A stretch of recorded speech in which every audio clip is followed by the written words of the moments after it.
Welcome back. It's good to have you here again, safe, quiet, warm beneath the blankets. Your thoughts softening as the day turns away, and the weight of time becomes just a hush in your mind. Let the room grow still around you now. Dim the lights, loosen your limbs, and let the world outside your window fade into silence. We're going somewhere far tonight. Far not just in miles, but in centuries. In breath. In dust. Breathe in slow now. Let yourself drift. We are going back. Back to a place where the air is dry and golden, and the wind tastes like heat itself. Where the river winds like a ribbon of life through endless sands. Where palm trees line its edges, and white herons move like ghosts across the water at dawn. We are going back to ancient Egypt. A world older than iron, older than paper, older than most names you know. A place built not just by kings and gods, but by people. Real people, whose names were never carved into stone. And you are one of them. No, not a pharaoh, not a priest, not a golden-crowned figure staring into eternity with coal-lined eyes. You are someone quieter, smaller. You are a worker, born into the rhythm of the Nile, shaped by the heat of the day and the will of the powerful. Your life is measured not by years, but by the weight of stone you carry, the calluses on your palms, the sandals worn through too quickly. You wake not with the sun, but before it. When the stars are still sharp overhead and the sky is just beginning to blush with that faint indigo dawn. You rise in a one-room house with walls of packed mud and a roof of palm wood, beside family members still sleeping under woven blankets. The air smells of grain, old straw, and your neighbor's cooking fire already lit. And today you must work. Not in your fields, not tending goats, but for the state, for Pharaoh. For Ra himself, they say. Though you've never seen Ra, and Pharaoh is a man with gold sandals you've never spoken to. Still, his command has reached you, and now your body belongs to the task. Stone must be moved, walls must rise, pits must be cleared, bricks must be molded. And you, with your strong back and good health, you are chosen, and this is the day that will test you. You may think you're ready, that you've lifted things, that you've labored, but ancient Egypt does not wait for you to adjust. The sun is merciless, the overseers are sharp, the river provides water, but it is not enough. You may last an hour, you may last a little longer, but by midday, your breath will burn, your legs will tremble, and your thoughts will drift, not toward glory or pyramids or pride, but toward shade, toward sleep, toward a life where survival does not cost so much of you. So tonight, we will walk through that day, gently, slowly, as if we are there, letting the weight of it settle across your body like linen and dust. You don't need to fear. We will not rush. This is a story, and stories are safe. But by the end, you may understand why it was never the gods that built Egypt, but the hands that no one remembers. Chapter 1. When the sky is still gray, you wake not from rest, but from absence. Not from dreams, but from the weight of another body shifting beside you. You open your eyes, and at first, you're not sure they have opened at all. The world is still black. But it isn't night. No. This is the hour between silence and sound, when the air holds its breath, when even the sand outside waits. This is when the workers rise. You don't move right away. Your body is a quiet ledger of pain. Every joint, every scar, every blistered line across your palm whispers back to you that it remembers yesterday, and that it does not look forward to today. There is no bed, just a reed mat, cracked and brittle in places, still warm from your brother's back. He has already stood and gone. You know this by the cold patch beside your leg. You hear others shifting too. Men groaning softly, rubbing their knees, binding old cloth around new wounds. No one speaks, there's nothing left to say. Everyone knows what the day is. Everyone knows what the day takes. You sit up slowly. Your head throbs from the fermented beer you drank last night, not out of celebration, but out of strategy. It dulled the ache long enough to let you sleep.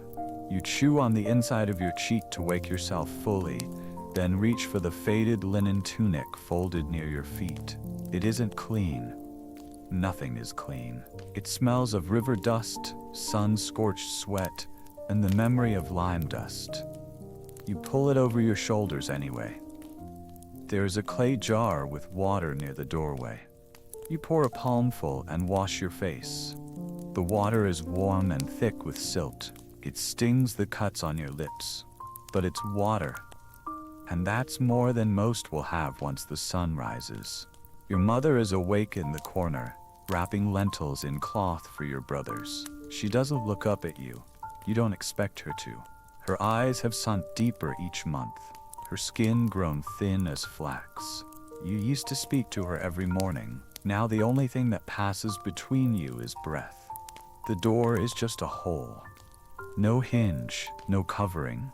You step through it and into the outside world. The wind is low but cold, brushing against your face like a warning. The sky overhead is flat and gray, a hard ceiling that hasn't yet cracked open into light. The horizon is a faint suggestion, not a line, but a bruise. You adjust your tunic and begin to walk. You walk with your head down, not out of submission, but out of instinct. The sand is uneven, filled with broken shell, bone, bits of pottery. You step barefoot. The roughness keeps you awake, keeps you alert. The city does not stir. You are part of the invisible class, those who move while others still sleep. No nobles walk this early. No priests burn incense at this hour. Only the hands that lift the stone. Only the backs that break beneath it. There are others like you. Silhouettes drifting through the outer lanes, hunched against the chill. You don't greet each other. That would waste energy. You've already learned to save your strength for the hauling, the shouting, the whipping that comes later. You've already begun to ration your breathing. After 30 minutes, your path widens. The wind picks up. The sand tastes different here, like salt and ash. You see the first torch near the edge of the checkpoint, and your stomach tightens. The overseers are already there. They wear short white kilts and broad leather belts. Their legs are clean, shins shaved smooth, feet wrapped in thick sandals, not the frayed leather strips like yours. They stand straight-backed, holding staffs like scepters. They speak softly to the scribes, laughing under their breath. One of them notices you approaching. He does not nod. He just watches. You stop in front of the scribe's table. He sits beneath a linen canopy, marking names on a sheet of papyrus with a reed pen dipped in black ink. He does not ask your name. He reads your face. Then he scratches a mark beside your record. You've been chosen for the hauling team. You exhale, not in relief. There is no relief. There is only confirmation. You are handed a length of coarse rope. It's sticky with old sweat. Your hands close around it. The fibers dig in. You already know what it's for. The sled stands behind the checkpoint, a simple wooden platform strapped to 4 wooden runners, resting in a groove lined with oil and damp mud. On top of the sled is a limestone block the size of a donkey.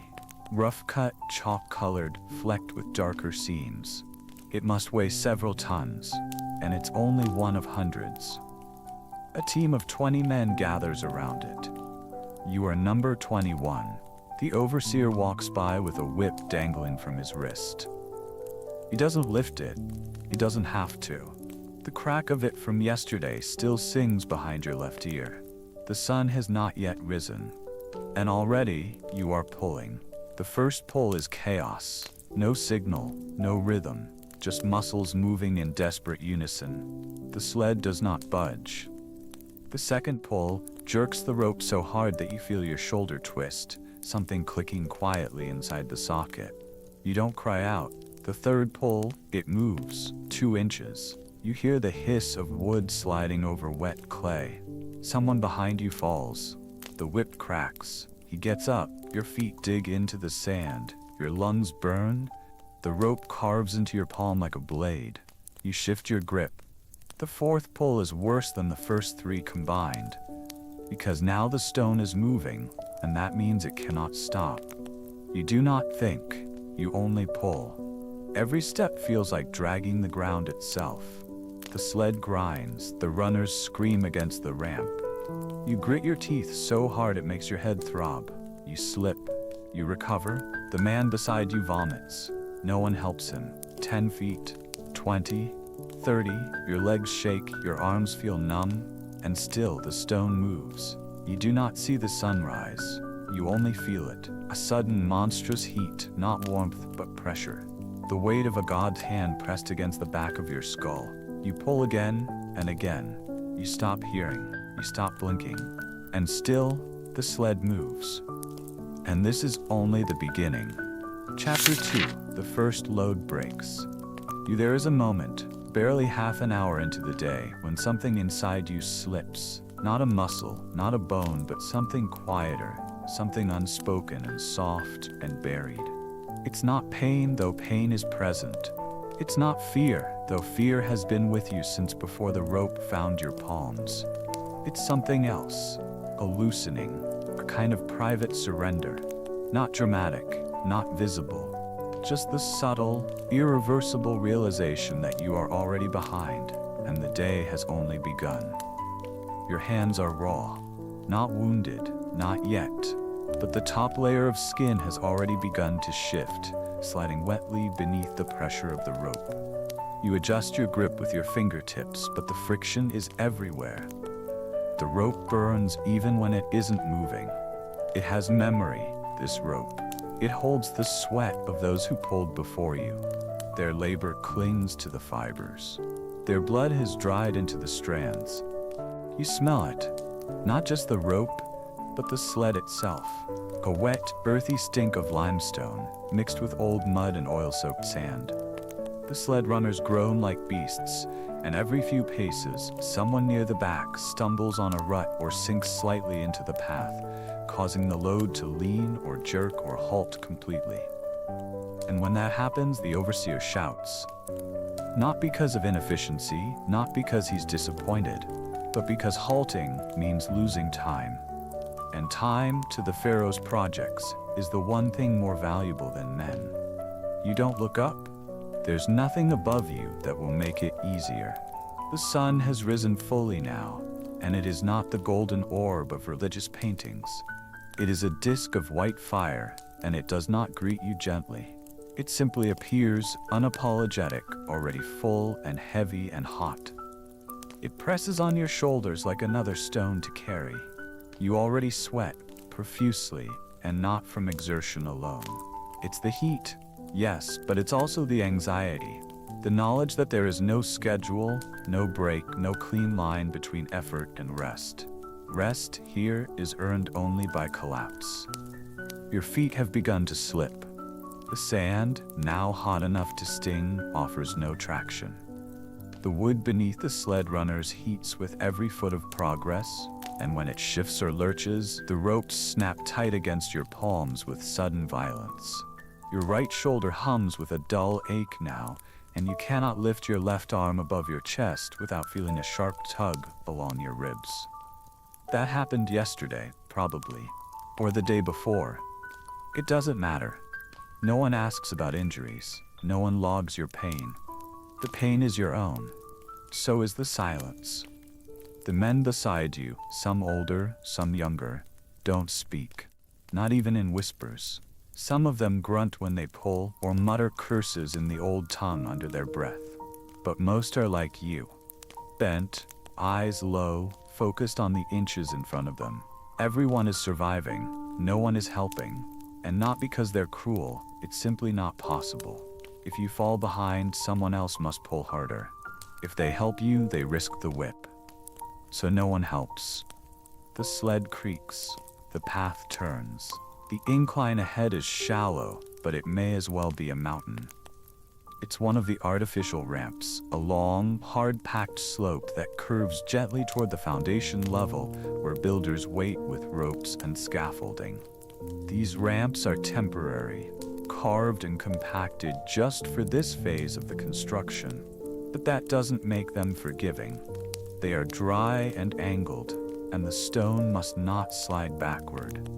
You've heard what happens when it does. So you dig in. Your legs shake before you even start. Your knees don't respond the way they should. The soles of your feet sting from hundreds of crushed pebbles lodged in the packed sand. You try to grip the slope with your toes. It helps, slightly. The first few steps up the ramp are manageable. The incline is gradual. The overseer shouts encouragement. Not kindly, but rhythmically, like a drummer in a war galley. He swings the whip but doesn't strike. Not yet. Then comes the midsection of the ramp. Steeper. More sun. Less shade. The sled slows. The stone is heavier than before, not physically but spiritually. You can feel its intention now. It doesn't want to move. It belongs to the earth. The gods carved it from the bones of the Nile, and your job is to convince it to leave its birthplace. You are failing. You slip. Just once. Your right foot skids and you stumble slightly to the side. You do not fall. But the sled shifts just an inch and the rope yanks sideways across your palms. The fibers slice into your skin like reeds. You gasp. No sound comes out. The whip cracks. It strikes the man behind you, not you. He was closest. He grunts, but he does not cry out. The next 10 steps are agony. The burn in your arms is no longer fatigue, it's fire. It pulses up your elbows into your shoulders and down into your spine. Every muscle is screaming. Your stomach turns. You're breathing too hard. You can't seem to draw enough air. Each inhale brings dust into your mouth, your nostrils, your throat. It coats your tongue. It sticks behind your teeth. You want to spit, but there's no water left in your mouth to waste. You pull. You pull. You slip again. This time it's your left leg. Your thigh cramps. The rope digs deeper. Your hands begin to bleed, not visibly, not dramatically, but enough that your fingers now slide where they once gripped. You cannot stop to adjust, because the stone will not stop for you. At the top of the ramp, finally, mercifully, the command comes to halt. The sled has arrived. You are not expected to push it into place. That is for another team. Your team is finished, for now. You let go of the rope. Your hands tremble as they uncurl. They are red, sticky. You wipe them on your tunic, then on your thighs, then finally give up and just let them hang. The sweat has pooled at the small of your back. Your tunic clings to your ribs like wet linen on pottery. You stagger a few paces to the side, out of the way of the next group. Your legs wobble beneath you. You don't sit. You know better. If you sit now, you may not get back up. Instead, you find a wall, part of a half-built enclosure, and you lean against it. Your chest rises and falls like a smith's bellows. Your vision pulses, your ears ring. Someone offers you a clay cup. Water. You take it without looking. You drink. It is warm, and it tastes of tin. You don't care. You drink again. You almost cry. Then the cup is taken back, and the man walks away. You do not thank him. He did not ask for thanks. It's not generosity. It's survival. Chapter 3. Heat like a hammer. There is a moment as the morning fades into the long center of the day when the sun stops feeling like light and starts feeling like a decision, a judgment, as though Ra himself has turned his golden gaze down from the heavens and fixed it on you, not with warmth or blessing, but with a terrible, unwavering expectation. You feel it first in your skin, not on your back, which is already covered in dust and sweat and half-dried blood from the rope, but on your neck, your ears, the backs of your hands, the parts of you that remain exposed even after you've learned to wrap your linen tighter. that burn even through shade. These are the parts that begin to itch and swell and pulse. You can feel the sun crawling across your flesh like it wants to live there. And then it moves deeper. It settles into your breath. Each inhale now carries the weight of dry air, baked hot by sand and reflected from stone. It's no longer just heat, it's texture. You breathe it in and it scours your throat. It scrapes its way down to your chest and lodges there like smoke that won't rise. You cough once, then again. But no one notices. No one stops. The sled ahead of you lurches forward again, and the rope is back in your hands before your fingers are ready. You tell yourself, this is fine. This is what you expected. This is what labor feels like. But a small, quiet voice in the back of your skull, the part of you that still remembers shade, softness, water poured slowly over clean fingers, begins to whisper something else. It tells you that this isn't strength anymore. This is survival. And survival in this place comes with a price you weren't told about. You don't lift stone now. Not today. That part of the morning is done, but your task isn't finished. There are scaffolds to repair. There are ramps to clear. There is lime powder to mix with sand and straw, and your hands, split open along the fingers and blistered at the base of the thumb, are what the foreman points to when he says it must be done again. So you walk. You walk to the basin where the limestone powder is stored, just beneath the half-built western wall. There are barrels stacked nearby, sealed tight with bitumen, and as you pass them, the smell hits you. It's the smell of wet chalk and rot. The scent of things that are meant to become walls, things that will stand for hundreds of years. Things that are holy and permanent and not meant for you. You are not building a home. You are not raising a roof that will shelter your children. You are mixing the paste that will bind another man's monument. You grip the wooden ladle. You scoop the powder.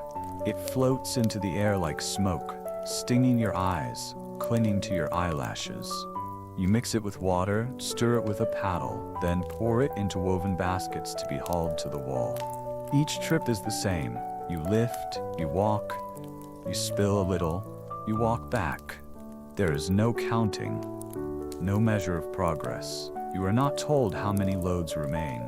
The task simply continues, like a ritual no one believes in, but dares not stop. Around you, the world is dust and light and shouting. Voices rise from every corner, commands, warnings, sometimes laughter, but never joy. You hear men calling for more rope, for more tools, for the boy who dropped the chisel near the second pit. You hear the crack of the whip, not punishment, always instruction. They say it isn't meant to injure, that it's there to keep rhythm. You hear a man cry out, not in pain, in something else. Surprise, maybe. You look, just for a second, and see him stumbling backward, his foot twisted in a cart track.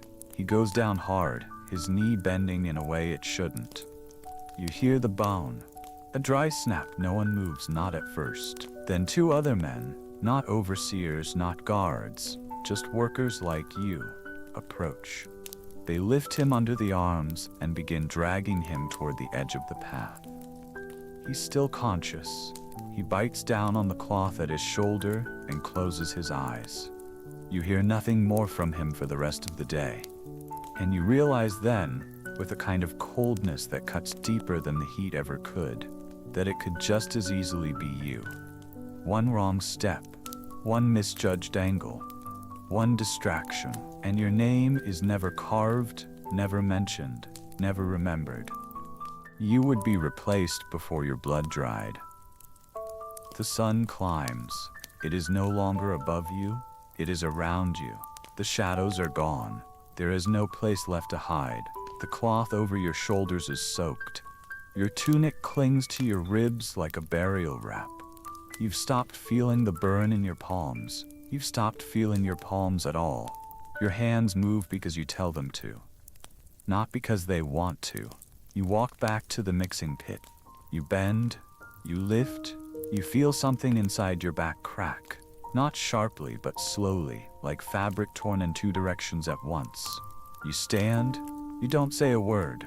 You know better. The dust is thicker now. It floats in the air like a fog, catching in your nostrils, lining the inside of your mouth. You try to breathe through your nose. It stings. You breathe through your mouth, your tongue dries. Your heartbeat is strange now, slower, then faster, then slow again, like a drum being struck by an uncertain hand. You see someone faint. They don't collapse, they kneel first, their hands pressed to the dirt. Then they fall forward like a tree being laid down, quietly, without ceremony.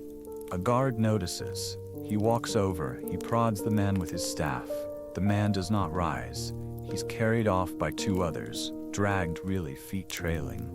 You don't see where they take him. You don't ask. There is no point. The heat wraps around your chest now like a rope, not the one you pulled with earlier. This one is inside you, tightening, pulling. Your breath grows shallow. You rest a moment longer than you should between loads. The overseer notices. You see his eyes narrow. He says nothing, but he will remember. You want to stop. You want to sit. But you don't.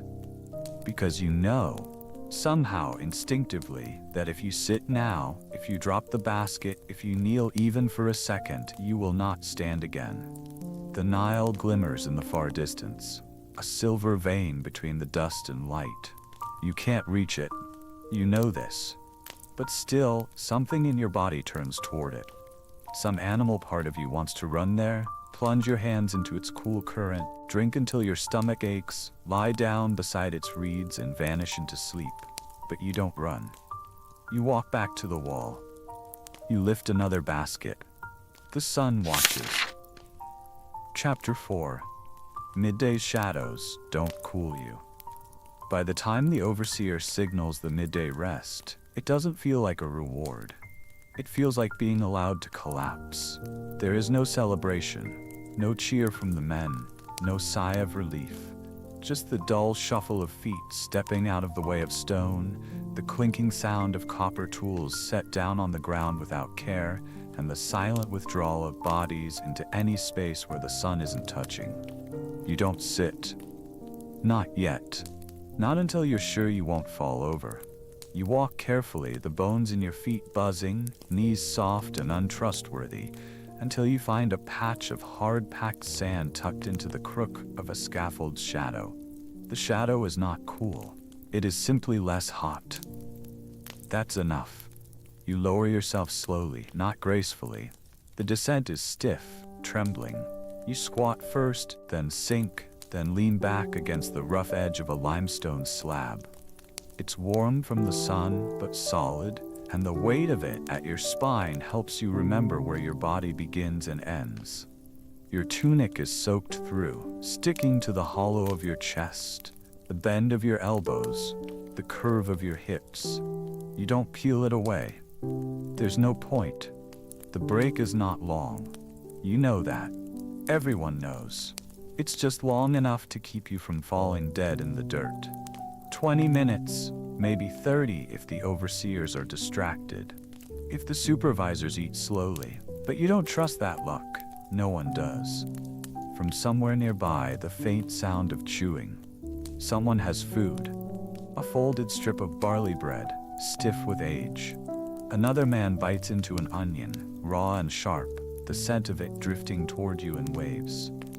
You have neither. You didn't bring any.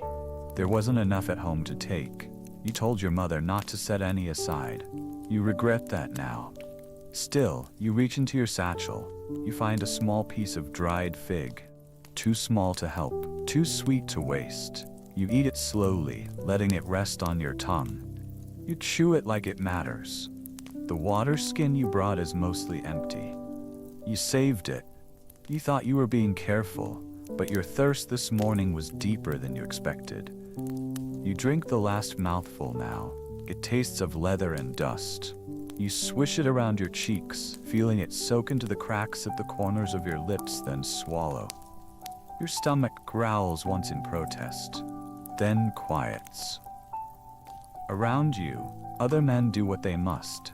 Some lie flat on their backs in the dirt, their arms stretched above their heads, feet bare, eyes closed. Some press their foreheads to the stone, trying to cool the pounding behind their brows. A few simply sit like you do, upright, silent, staring at nothing. No one talks. No one asks questions like, how much longer, or what comes next? Because you already know. You've seen what comes next. The sun has passed its peak, but it will burn for hours more. Its heat will change. It will no longer be a hammer. It will become a flood. Less sharp, more drowning. It will seep into your shoulders, your knees, your breath. It will settle behind your eyes and make your vision swim. And still, you will work. You shift your weight against the stone and feel something pull in your hip. You rub it once with your knuckles, then stop. Touch doesn't help. Your hands are ruined. You look at them now. Open them slowly. The skin is red and shiny in some places, cracked and raw in others. Dirt lives in the creases now. The blisters have torn. Your fingernails are blackened at the edges from where you grip too hard and too long. You will wrap them later if the linen isn't gone. For now, you clench them loosely and lay them in your lap. Across from you, a boy, younger than you, is trying not to cry. His breathing is shallow and fast. He cradles his right arm against his chest. It's swollen. You can tell even from here. Not broken, maybe, but strained. He keeps looking toward the overseer, hoping he won't be noticed. If he's pulled from the crew, he won't be paid. If he isn't paid, his family doesn't eat, so he stays. You don't look at him again. It feels cruel, but looking too long makes you remember yourself. One of the men near the edge of the work area sings, softly, a phrase from an old work song. Something about rowing down the Nile, about full bellies and women waiting by the shore. The voice cracks halfway through the second verse. He doesn't finish it. The break is ending. You know before they say anything. You feel it in the air. The way men begin to straighten, stretch, reach for tools they never set more than a few inches away. You hear the scrape of copper against stone, the creak of baskets being lifted back onto shoulders, the dry cough of someone who hasn't spoken in hours. Then comes the whistle. Not a sound from the mouth, a wooden flute, sharp and shrill, held by the foreman. 3 notes. Rising, you stand, or rather, you try. Your knees resist at first. They feel hollow. Your thighs tremble. You use both hands to push yourself up from the ground, then wobble slightly, legs stiff as papyrus stalks. The sweat that had begun to dry now beads again on your brow. The shadow is behind you now. Ahead, the wall still waits, still growing, still hungry. You pick up the shovel. It's not yours. None of the tools are, but it's the one you used earlier, and the wood still fits into your hand the way pain finds its memory. You walk back. The ground is harder now, not because of the sun, but because your feet have lost their softness. Every step is numb, not dulled, numb. Like your souls are part of the earth now. Like you're sinking into the path that thousands before you have walked, each one leaving part of themselves behind. The overseer doesn't speak. He doesn't need to. He watches. And you return to the line. You don't know how much longer remains. You only know that shade will not return. Not until the sky changes. Not until the light turns gold and the dust cools and the insects come out of hiding and the guards blow the final signal. Until then, the shadow is a memory, and it does not cool you. Chapter 5. The afternoon of uncounted steps. There's a peculiar kind of silence that lives inside repetition. Not the comforting quiet of routine, but the hollowed-out stillness that forms when every action begins to blur with the one before it. You lift a basket, you carry it, you dump it, you return, you lift again. Time does not move in these moments. It bends, it folds in on itself. The sun is still there, still above, still burning, but it no longer feels like it's rising or falling. It simply hovers, fixed in place like a scar burned into the sky. You lose track of how many times you've crossed the yard. Each load feels heavier than the last, though you know that isn't true. The baskets are identical. The distance is unchanged. But your body no longer behaves the way it did this morning. The muscles in your back feel disconnected from your legs. Your arms work out of habit, not strength. Your knees tremble more often now, and your left ankle occasionally gives a half-hearted twist with no warning. Still, you walk.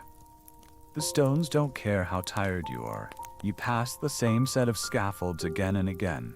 Wooden poles lashed together with fraying rope, rising in narrow towers to support the builders shaping the walls above.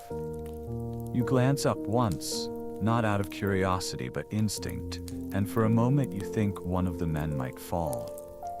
He teeters on the beam, arms extended for balance, a copper chisel in his mouth. He regains his footing. You look away. If he had fallen, he might have been spared the rest of the day, but only after screaming. You walk back to the pit for another load. The lime has thickened under the sun, gone grainy and sticky, harder to lift now. You use your hands this time, scraping the last of the mixture into your basket because the ladle's handle snapped an hour ago and no one bothered to replace it. You don't know what hour. You've stopped counting. The overseer hasn't shouted in a while. You think this is a good thing, but it might not be. Sometimes, quiet means nothing is worth correcting, and nothing is worth saving. You shoulder the load and walk again.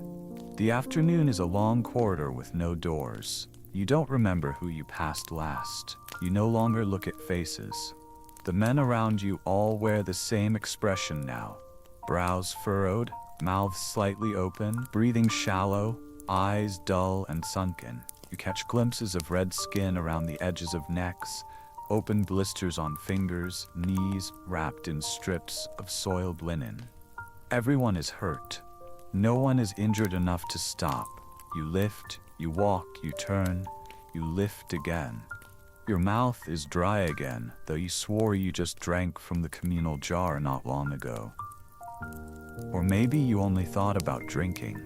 Maybe you watched someone else and imagined the water sliding down your throat. The memory and the wish have fused. Someone stumbles to your left. A small cloud of dust rises where he falls. You don't look. You can't afford the breath it would take to ask. The man behind him nudges him once with his foot, then walks around. The overseer notices. He approaches slowly. Not rushing, just assessing. He leans down, looks at the man, still conscious you think, and says something too quiet to hear. Then he moves on. The man stays down. You walk another load. You've forgotten the names of the body parts that hurt. It's all one ache now. A single sensation that begins somewhere in your spine and radiates outward, pulsing behind your eyes, your temples, the base of your skull. You blink, and the light changes, not because of clouds, but because your body is beginning to fail. It's too hot to cry, but your eyes water anyway. You rub them once with the back of your hand, and your fingers come away streaked with lime and sweat and something darker. You taste blood. You don't remember when your lips split. Maybe earlier, maybe now. You move again. The sand beneath your feet is no longer just sand. It's a current, pulling, sucking, shifting. You struggle to stay upright. Each step feels like it might be your last. You pass by a wall you helped mortar this morning. You stare at it as you pass. It's tall now, taller than you. A smooth curve beginning to take shape, soon to bear the weight of inscriptions. It will hold prayers, names, histories, but not yours. Your sweat is in the stone. Your name is not. You feel a sudden dizziness, and for a moment you see everything too brightly. The edges of things sharpen, outlined in gold and teal. The copper tool left in the sun glows. The linen on your neighbor's shoulder looks impossibly white. Your hands blur. You pause. Just for a second. You think about sitting, but you don't, because something in your mind still whispers that sitting is dangerous. You've seen the ones who sat. They don't get up. A boy walks past you carrying a basket no heavier than yours. He looks younger, maybe 12, maybe less. His tunic is torn at the side. His lips are cracked. He doesn't meet your eyes. He just walks, step after step, his feet moving like they belong to someone else. He doesn't blink. You wonder how long he's been doing this. You wonder how long you've been doing this. You wonder what time it is. You check the sky, but it doesn't help. The sun is a solid mass now, sitting low enough to blind you, but not far enough to offer hope. You hear the call of a bird overhead, shrill and unfamiliar. It sounds like something from another life. You think of reeds, of slow-moving water, of sitting in shade that smells of clean river mud and soft herbs. You think of your mother's hands before they grew too thin to hold yours. You lift the basket again.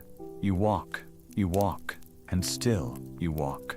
Your shadow stretches in front of you now, not behind, not beneath, but ahead. It lengthens across the sand like it's trying to escape, like it knows what you don't. You pass a row of statues waiting to be hoisted onto their bases. They're not complete, only torsos, arms outstretched in welcome or command. Their faces are smooth, uncarved, waiting for the tools of artisans. They are still and perfect and heavy. They will outlive you. Everything here will. You glance at the scaffold again. One of the ropes is frayed, and a man is trying to tie it tighter without climbing down. He's sweating so badly that the wood beneath his feet shines. He slips once, recovers, doesn't speak. The rope creaks. You think again about how far you are from done. You think about the stones still waiting in the quarry. You think about the message carved into one of the transport carts. Life is short, but the wall is forever. You didn't carve it, but you think about it now as you lift again. Your hands shake. You are not alone, but it feels that way. You lose count of the steps between this load and the last. You forget the weight, you forget the number, you forget the time. There is only the sun, and the walking, and the stone. Chapter 6. What's taken, what's given you. Begin to notice the parts of yourself that are no longer present. Not because they've been severed all at once, but because they've been gradually peeled away, like the outer layers of a reed stripped for weaving, or the soft edges of sandstone worn down by the wind. You don't remember when the hunger left you. At some point, the ache in your stomach stopped feeling like emptiness and started feeling like distance. It's not that you aren't hungry anymore.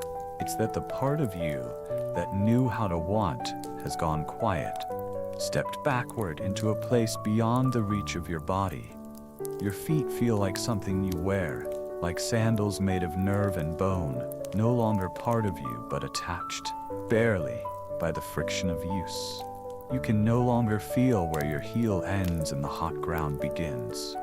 The sand sticks to the bottoms of your feet, dry and sharp, packed between your toes with each dragging step, rubbed raw by the repeated rhythm of forward and back, until all sense of beginning or end has been erased.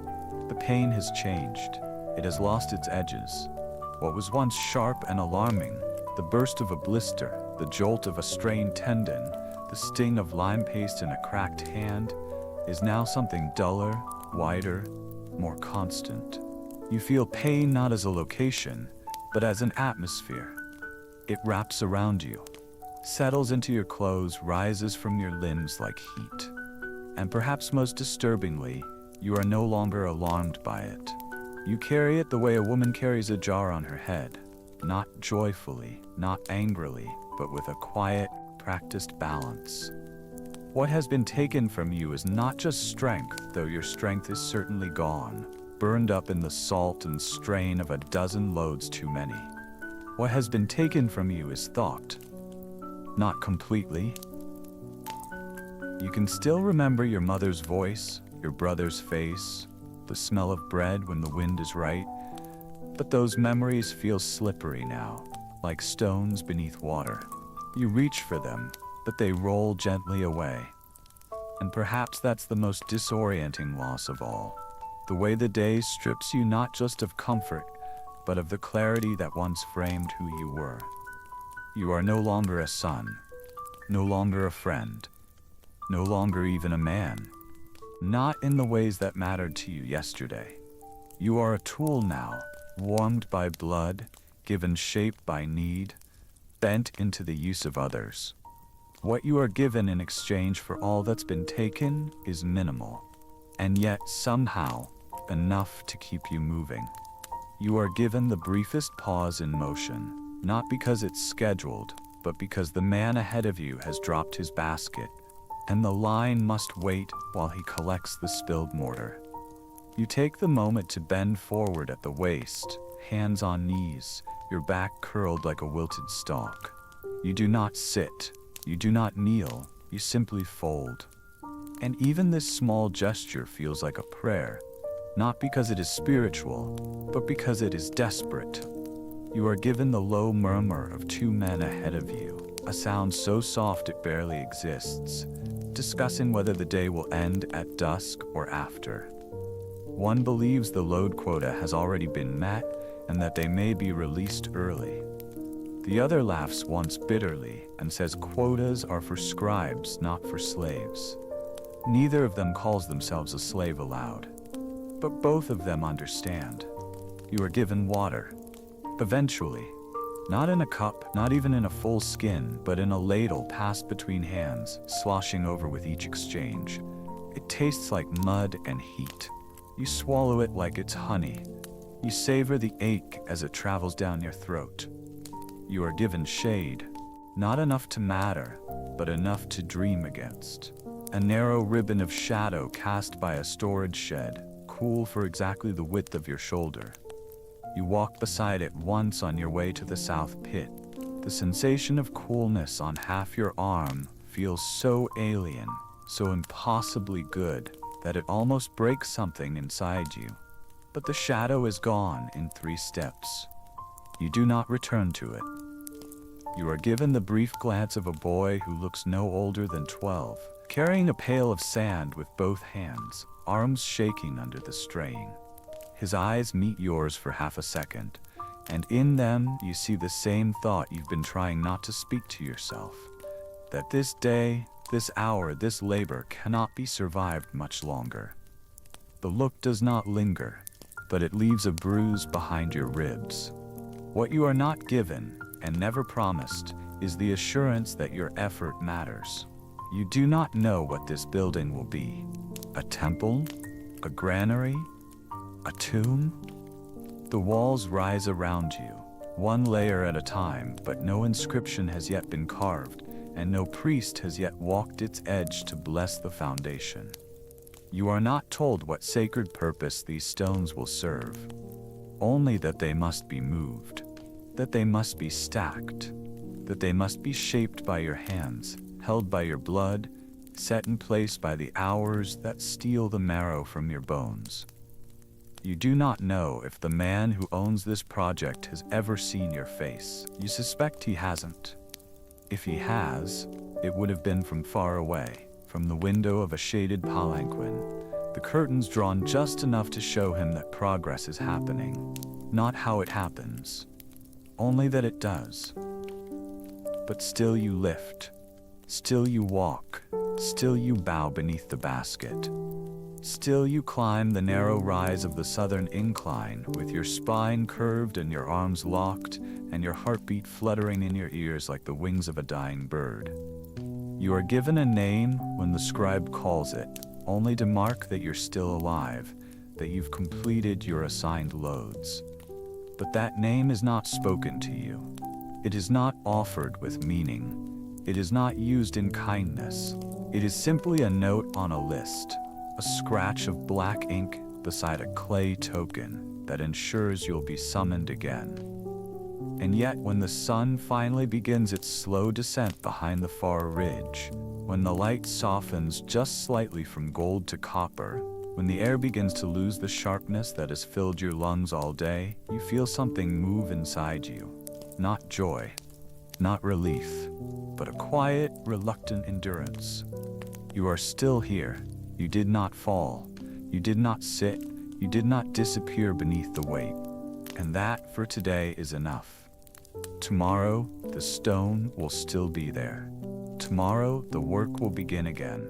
But tonight, not now, not yet, but soon, you will lie down on a mat that barely holds your shape, and your muscles will burn, and your hands will throb, and you will sleep so deeply that no dream can find you. You will not be remembered, but you will have survived. Chapter 7. The Overseer's Eyes Never Close. There's a particular shape your spine begins to take when you know you're being watched. Not straight, never straight, but something more calculated than slumped. A posture just stiff enough to appear alert, yet just low enough to avoid seeming prideful. It's not the shape of dignity. It's not the shape of fatigue. It's the shape of survival. The cautious bend of a body that knows the line between obedience and punishment is as thin as a shadow on the sand. The overseer does not speak often. He doesn't need to. His presence speaks for him. The sound of leather sandals scraping the stone, the soft whistle of the whip circling once before returning to his side, the jingle of the copper charms that hang from his belt and catch the wind just enough to warn you that he's close. You learn over time how to track him without turning your head. You feel him the way animals feel storms.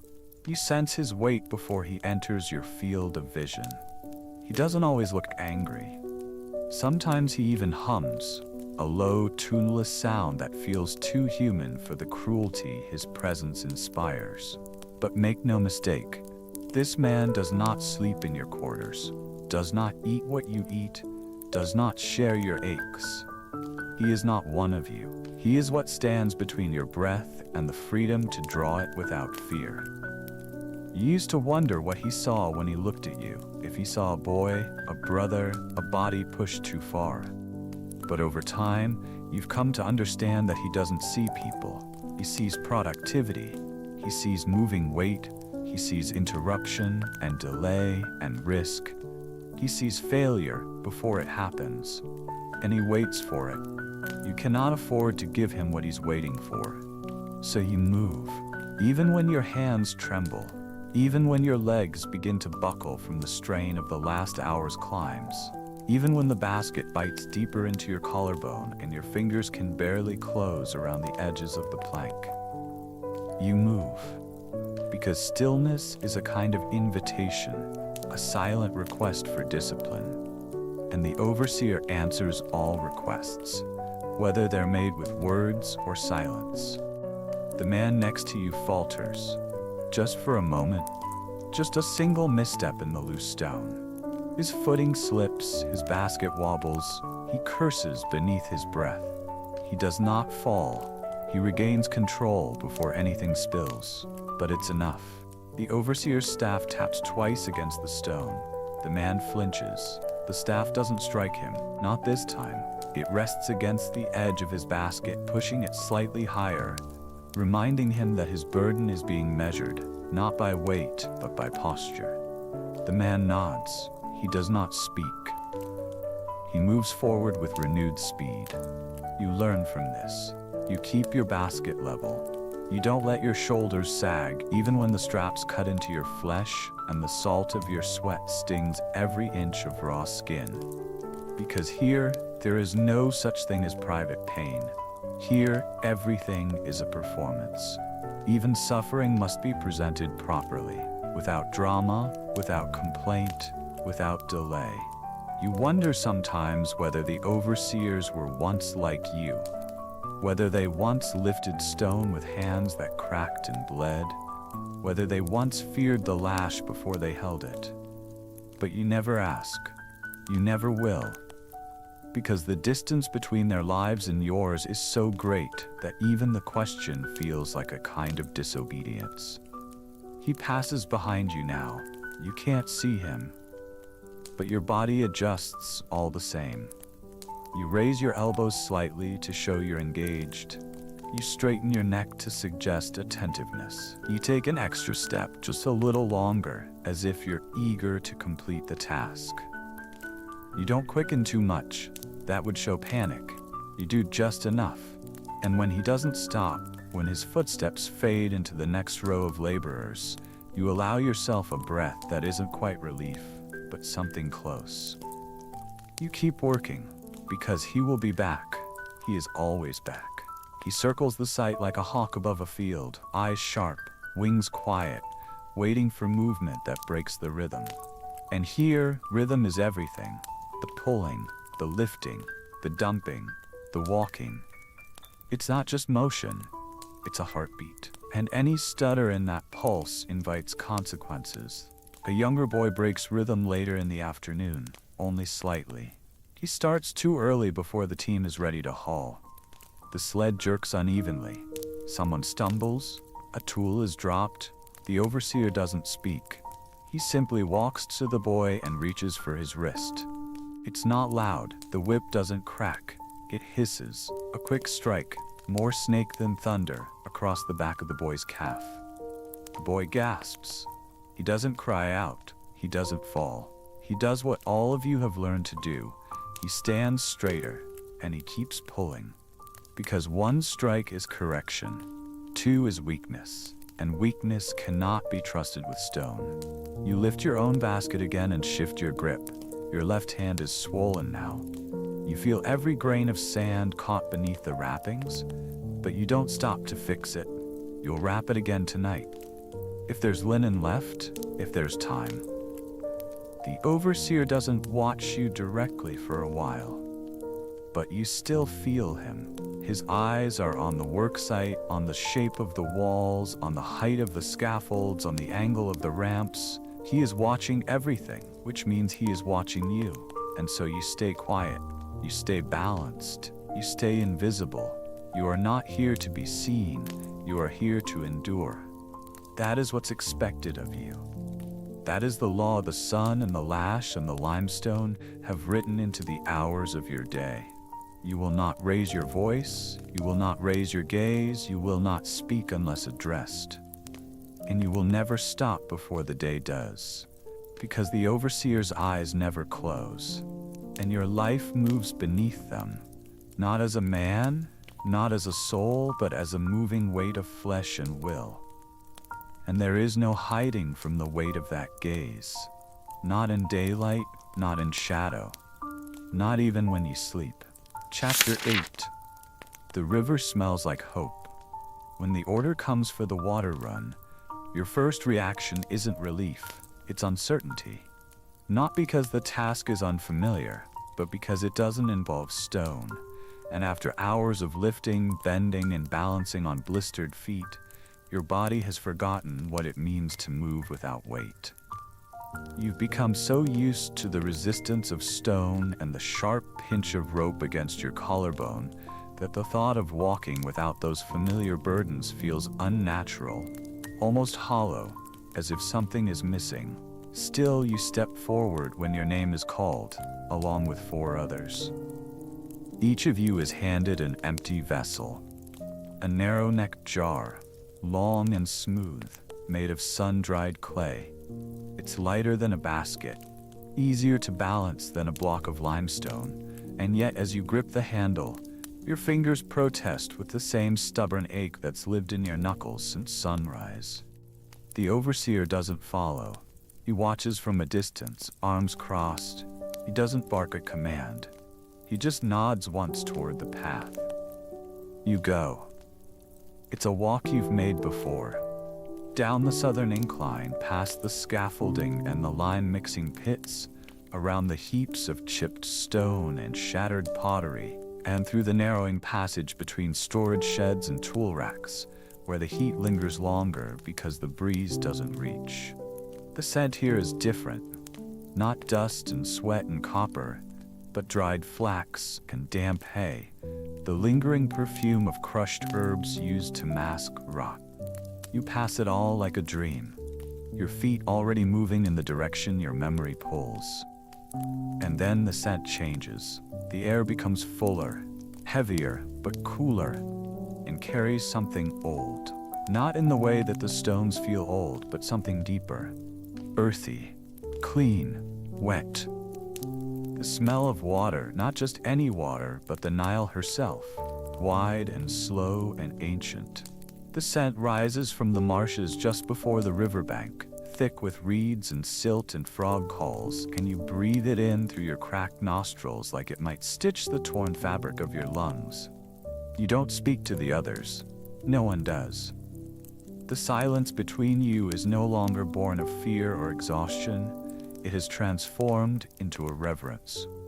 As if the river is not just a source of water, but a witness. A god older than temples. One who has watched men like you rise and fall, century after century, without changing the pace of her current. When you reach the edge of the stone path and step onto the packed soil of the riverside, your feet welcome the change. The earth here is softer, cooled by shadows of tall papyrus and the slight sheen of recent dew. You can hear the lap of water against wooden pilings and the occasional clunk of other workers filling jars upstream. Their figures are dark silhouettes, bent over the gleam of the water, moving in rhythm as they scoop, lift, balance. You kneel by the bank. The water stares back at you. It is brown in places, gray-green in others, laced with drifting clumps of floating grass and long, thin leaves. But beneath the surface, deeper than your reach, it is cold. You dip your hands in first, out of instinct, letting the chill rise into your wrists like a balm. The sting is instant. The cuts in your fingers, the raw skin along your palm, the cracked knuckles, all light up at once. You hiss through your teeth, but keep your hands submerged. It hurts, but it also cleanses. It hurts, but it reminds you that there's still feeling left. You cup water and splash it on your face, letting it drip down your temples and catch along your jaw. It feels wrong and sacred at once. Wrong because you know you're not supposed to waste it. Sacred because the Nile has touched you. You fill the jar carefully. The weight increases slowly, and your arms shake as you lift it to your chest. You cradle it with both hands, balancing it against your sternum, holding it like something fragile and rare. Beside you, another worker pauses longer than he should. His eyes are closed, his head is bowed. For a moment, you think he might be praying, but there are no words, no gesture of supplication, only the slow movement of his lips against the rim of his water jar. As he drinks, not just sips, long, deep swallows, against the rules, against ration, but he drinks as though nothing else matters. You do not report him, you do not look away, you understand. The return walk is harder. The jar is heavier now, heavier than stone in a different way, less unforgiving, but more delicate. One slip and it shatters. One stumble and you waste the very thing that the others will curse you for losing. You walk with both hands wrapped around the neck of the vessel, keeping your elbows tucked, your steps precise. The sun is still out, though slightly lower in the sky now, casting longer shadows that stretch across your path like crooked fingers. The breeze from the river fades the moment you return to the yard, and the dust resumes its dance in the air around your legs. As you enter the site again, the workers look up, not at you, but at the jars. Their eyes track the water like it's food. They do not reach out. They do not speak, but their shoulders shift slightly toward you, as if they've remembered something their bodies had tried to forget. Thirst. You carry the jar to the shade of a tool shed, where a scribe records the delivery and nods. A second worker takes the vessel from your arms and distributes its contents into smaller cups, which are passed down the line like coins. Slowly, without rush, without waste. You are handed a shallow cup, half full. You stare at it for a moment, then raise it to your lips. The water is not cold anymore, but it is wet and it is clean. And in this place, that is enough. You drink slowly. You make it last. You close your eyes and imagine the river. Not just its banks, but its movement. The quiet way it carves the land, the way it carries silt and seed and fish and stories. You imagine lying beside it with your arms behind your head, the sun blocked by a fig tree, your body not broken but whole. You imagine leaving, but the dream fades fast. The river is behind you now. The jar is empty, and the work is not yet done. Chapter 9. A quiet meal that doesn't heal you. You don't remember when the day finally begins to loosen its grip. Not exactly. There is no horn, no bell, no final command that tells your body it may stop. What comes instead is the subtle change in light, the golden edge softening into copper, the angle of the shadows lengthening across the packed earth, the air shifting just slightly from furnace to embers. The overseer no longer watches with the same intensity, no longer paces with his staff raised. He still stands, but his weight has settled, his posture more still, his silence deeper. He knows that nothing more can be pulled from you today without breaking something permanent. And so you are released, not dismissed, not freed, simply allowed to walk away, your feet carrying you not toward home, but toward the place where food waits. If it can be called that. The meal is not served, it is found. You gather with the others beneath a low awning where the stone throws a bit of shadow and the ground stays warm but not burning. There is no seating, no table, just a scattering of flat rocks and the tired shapes of men folding into themselves.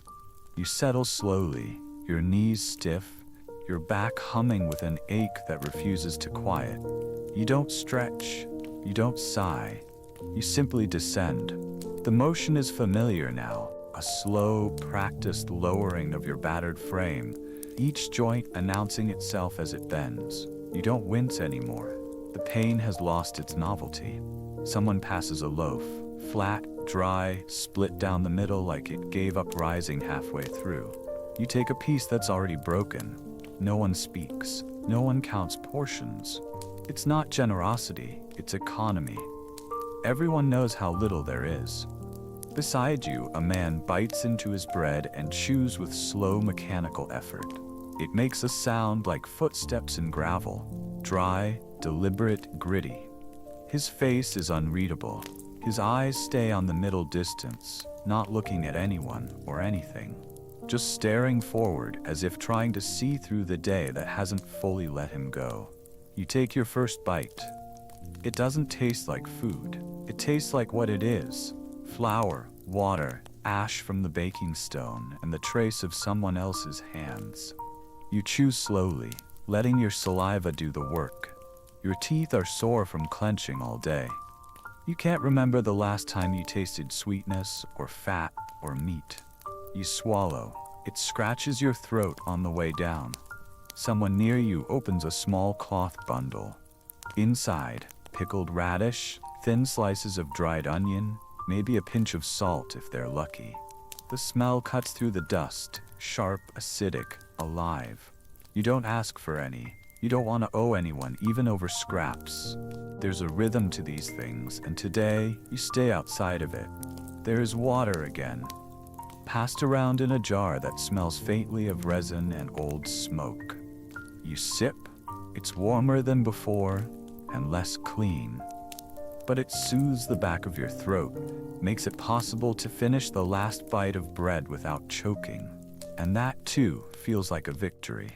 The men around you don't talk much, not because they aren't capable of it, but because the energy required to shape words, to lift voice, to speak beyond necessity, it no longer exists in them. Conversation has become a kind of luxury, reserved for hours far removed from this one. The only sounds are chewing, swallowing, the occasional low cough.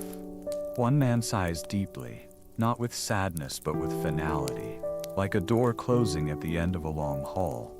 You glance down at your hands. They are filthy, the skin chapped and open in places, nails cracked, the pads of your fingers rubbed nearly smooth. You rub one thumb over the other, watching dust flake off like ash. You don't wash, not yet. There's no basin here, and no river close enough to make the journey again. You'll clean them later, or you won't. It won't matter. They'll be just as ruined tomorrow.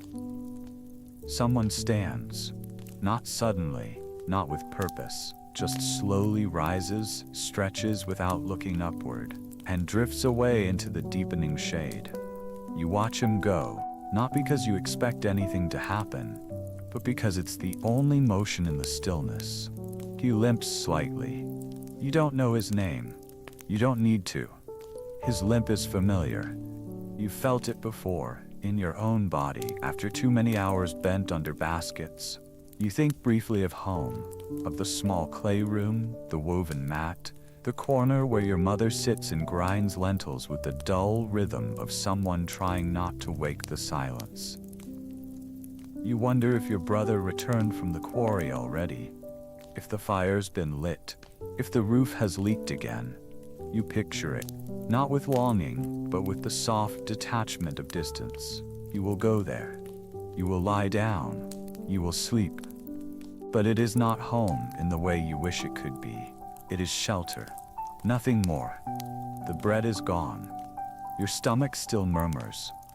Not with hunger, with memory. You sit longer than you should. The air is cooling now, and the sweat along your chest begins to dry. It leaves behind a film of salt and sand that clings to your skin like another layer of cloth. You shift once, carefully, trying not to aggravate the bruises that you know are blooming beneath your ribs. Your muscles twitch as you do, spasming briefly from the day's labor. You close your eyes, just for a moment. But sleep doesn't come, not yet.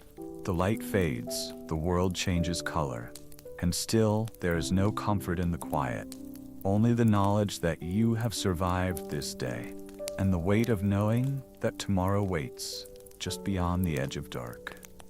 Chapter 10. Sleep beneath the weight of dust. You walk home with your shoulders slightly lower than they were this morning, not from shame or defeat, but because the body always remembers how much it has been asked to carry. The path is the same as it was in the morning, cracked earth, packed sand, broken shell, but it feels longer now, wider somehow, as though the distance between the place where you labored and the place where you sleep has grown with each hour of daylight.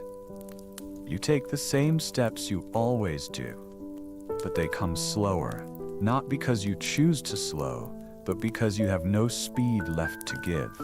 The sun is almost gone, leaving only a stretch of burnt copper behind the western ridges, and the edges of the stone buildings around you catch the last of the light like fading embers. Everything glows, faintly, briefly, before dulling back into shadow. And in those moments, as the sky changes from ochre to gray, you look up, just once, to remind yourself that the sky is still there, still vast, still untouched by the dust that clings to your every breath. When you reach the low doorway of your home, you step inside without ceremony. The clay walls are warm still, having absorbed the heat of the day, but the air inside is cooler than outside, stiller, carrying the faint scent of dry grass and oil. You do not greet anyone. Your mother is asleep or pretending to be. Your brother has not returned yet, or has and left again. You do not check. Your needs are simple now, narrowed down to two things: stillness and silence. You sit first, slowly, the way old men do. The mat beneath you is thin, and the reed ends have curled at the corners, but it holds your weight, and that is enough. You let your back press against the wall. Not upright, not proud, but curved inward, shaped by exhaustion, folded like linen at the end of a wash line. You do not straighten it. There's no one left to impress. The light outside fades fully. and inside your chest something loosens. Not fully, not joyfully, but slightly, like a knot that has been tight all day finally giving an inch. You breathe deeper now. Not easier, but deeper. The kind of breath that comes after certainty, when you know the worst of the day is behind you, even if its echoes still live in your limbs. You don't undress, you don't clean your hands, you don't even lie down yet. You just sit there, letting the quiet press against you like cool cloth. And in that stillness, the memories of the day begin to rise. Not all at once, not as scenes, but as sensations. The weight of the rope digging into your shoulder at dawn, the sting of lime in a cut, the slow turn of the sun above the ramp, the faint taste of metal in your mouth when your vision blurred from heat. These things do not scream, they whisper, and the whisper is always the same. You are not done. Because you know, even now, in the near dark, that the stone will be waiting for you again tomorrow, that the overseer's eyes will find you again, that the baskets will not be lighter, that the tools will not be kinder, that the heat will not spare your skin. And yet, despite knowing all this, despite feeling it in your cracked feet and raw palms and stiffened spine, you lie down anyway. You lower yourself onto the mat the way one eases into water, not for comfort, but for surrender. Your knees resist, your ribs tighten. You shift until the throb in your lower back finds its rhythm.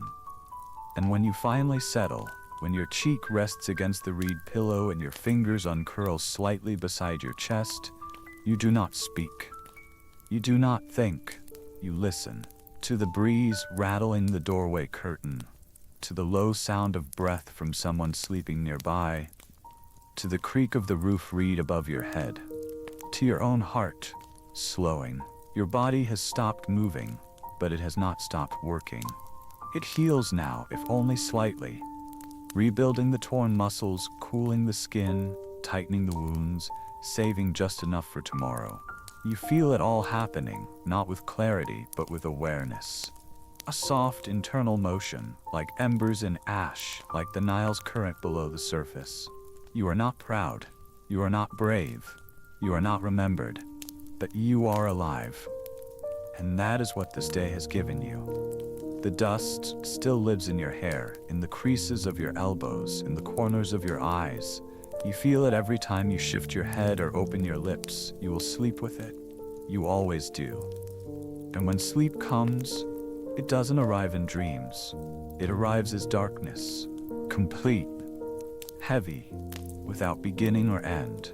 A vast, slow descent into quiet that does not ask your permission. You go because there is nowhere else to go. You fall into it the way stone falls from height, silently, weightlessly, with purpose and no protest. You do not dream of escape. You do not dream of luxury. You dream, if anything, of water that doesn't run out, of silence that lasts longer than night, of waking up without pain. But mostly, you do not dream. Because tonight, your body has claimed every part of you, and it needs the dark more than it needs memory. So you sleep, not in peace, not in glory, but beneath the weight of dust.